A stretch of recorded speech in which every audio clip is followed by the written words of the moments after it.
The 8th episode of Dragon Quest Dai ended in a cliffhanger with Crocodile about to blast Dai and put an end to his life. And that's how we get to episode 9 of Dragon Quest Dai, a single shard of courage, in which Crocodile starts the episode off by actually successfully blasting and connecting with Dai. Like, yeah, this was not a bluff. He got nailed with that move.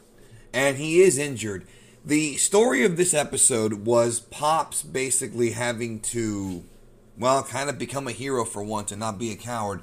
You know, in the episode, he runs into the mage from the fake heroes, I guess, like the fake heroes party or whatever. He can actually watch what's going on because the mage has the ability to do that and to show him what's going on. And he's kind of seeing Dai in trouble, and, you know, he has to overcome his own fear of death to help the guy out. Which you would think that by now, he would have already figured that out. But it's been like 9 episodes of this show so far. But remember that only a couple days have passed since they actually like they haven't known each other that long. Is what I'm trying to say. Like, you know, Pops and Dai, they haven't been friends for like months. You know, it's only been a short time. And so it does kind of make sense, although you can lose track of that if you look at things from a relative perspective. You know, it's been weeks since we first met the Pops character in real life based on where the episodes come out. But within the world of Dragon Quest, it's only been maybe a couple days, you know, that's how it is, you know. So, don't let it fool you.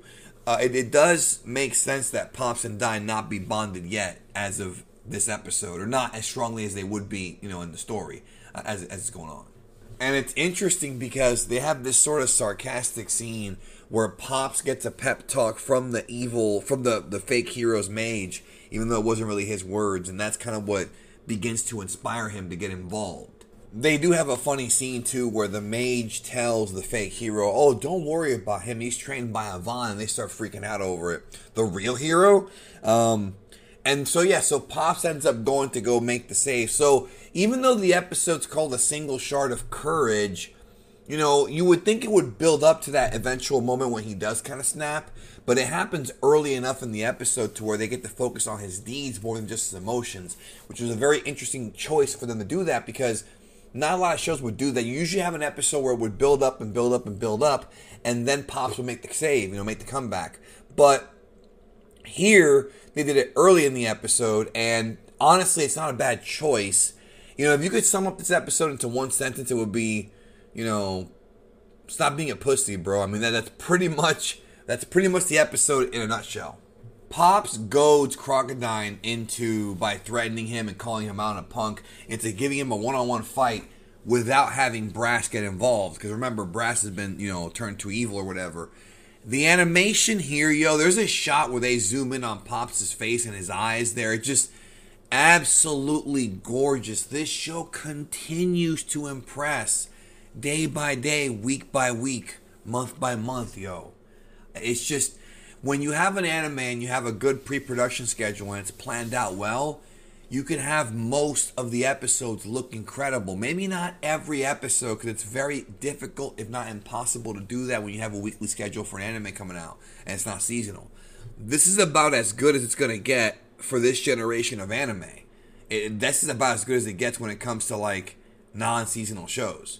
I really enjoy watching this fight, It's a nice little strategic mix of, like, brawling and magic, and, like, Crocodile, like, they have these shots of Crocodile coming in to lunge at Pops, and, like, the size difference, the way that it's put together, it's just beautiful art, And Pops is on the run for most of it here, but when he tries to strike, I mean, Crocodile is not just a brute; he's got some skill, and that's what is really the point of this, but it's fun to watch.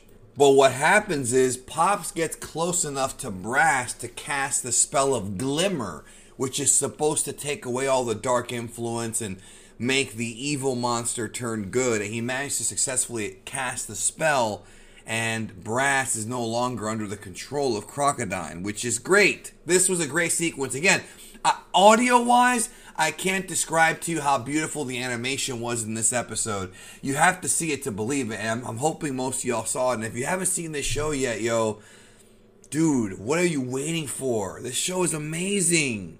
This is a version of the spell that Avon used to protect the island a few episodes ago. And he wants to protect Brass inside this force field for the time being.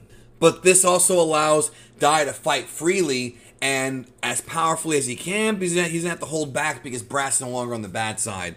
So it leads to this kind of tense moment where Crocodine's about to finish off Pops, and then all of a sudden this big blue light starts shining. Boo, like, oh, here we go again.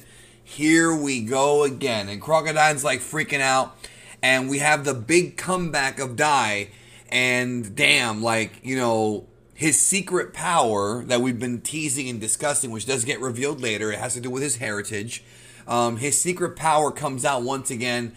I might actually call the video Super Saiyan Dai 2, just to, because it's the second time that he's done this so far in the series. Well, maybe the third time, but I think it's the second time. And it's always cool. Ultra Instinct Dai, I don't know. Bro, so Crocodile is about to slice him with his axe, and Dai blocks the axe with his bare hands, yo. Literally, like what Trunks did to King Cold, where he caught it like in his palm or whatever. Dai does that here, and it's freaking incredible. And Crocodile realizes, all right, I gotta fight this guy and win, or else I'm gonna, what do I have to throw my pride away for? And then Pops, dude, they have this animation cut here. Oh my god. So Crocodile's about to finish off Dai, and Dai's unarmed. And so Pops throws a sword at him, and Dai catches it and starts to glow.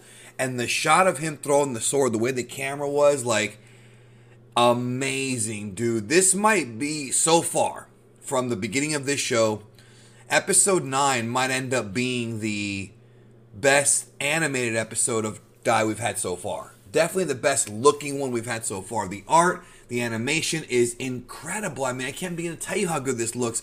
And it's for the whole episode. Dai connects with the Avon Strash first and literally slices like slices a part of freaking Crocodine's body. I mean, there's blood. It's like black and blue blood. It's not red blood, but he's gushing blood everywhere. I mean, he's done. He's donezo's right here. And then in a shocking move, right, he gives this speech about how to be a real hero, how he failed himself, and does the honorable thing and actually throws himself. I mean, some are going to say he stumbled, but no, he didn't. He committed suicide. Crocodile literally walked up to the ledge and threw himself off the ledge, taking his own life because of how disgusted he was at the fact that he did the deeds that he did, but at the same time his injuries would have killed him anyway. So Dai ends up killing Crocodile here, which makes me sad because I really love the Crocodile character. The way his face is, his reactions to things, the way he would think about things. I was really digging this character, bro, and he's gone now. And then with him dying, the other monsters flee, and the Dark Lord's missing in general now. So, you know, bad day to be a bad guy. And with that event happening, that pretty much puts an end to this arc. Arc number 2 of Dragon Quest Dai is over. That's right, they're short, but they have, you know, they're short story arcs, but they all go together.